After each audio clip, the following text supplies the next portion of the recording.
تاریخی زرینی تو به نام آورانی زمانت قسم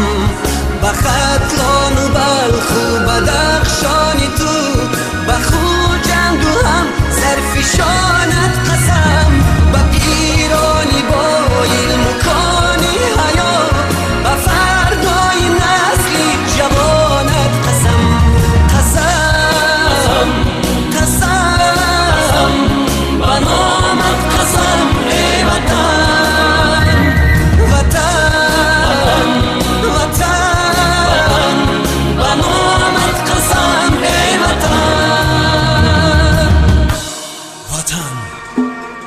ای مادری از طاقتی تحقیر خسته وطن